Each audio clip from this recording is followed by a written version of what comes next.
So here we have the Peugeot 207SW on an 11 plate. It's an automatic as well. I'll start off by showing you around the outside of the car, and then we'll hop in and run through some controls on the inside.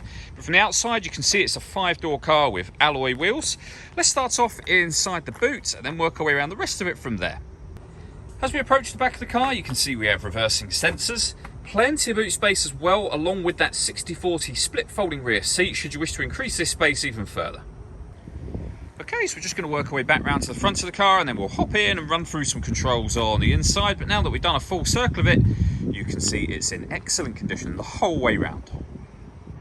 Just briefly before we climb in, I think it's well worth seeing the interior from this exterior point of view. There's plenty to run through on the dashboard, so let's hop in and we'll do that right now.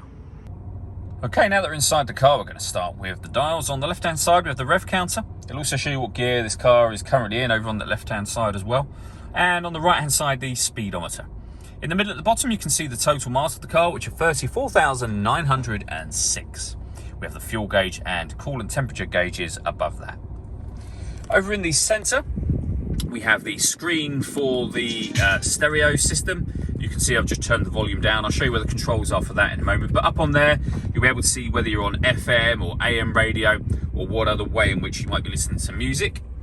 So for example, you could be using the CD player. The main volume for the stereo is just there. We have a storage tray underneath that. Below that, dual zone climate control. So you can adjust the passenger and driver temperature. You can increase and decrease the fan speed. You can determine where you'd like the air to be distributed.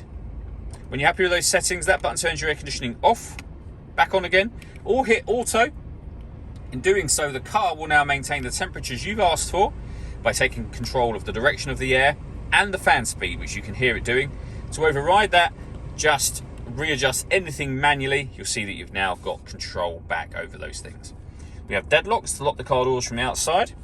That will lock the child lock, so the rear doors, that will do the child locks for the rear doors. We have the gear lever for the fully automatic gearbox as well.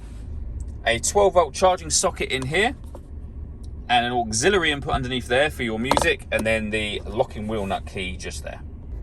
The last thing I wanted to talk about is the panoramic glass roof on this car. There's a sun blind that opens electronically.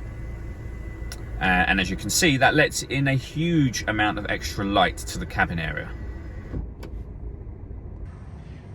All that leaves me to say is thank you for taking the time to watch this video. If you'd like to come and see the car in person and have a test drive, please feel free to give us a call here at Mach 1 Cars. We'd love to hear from you soon.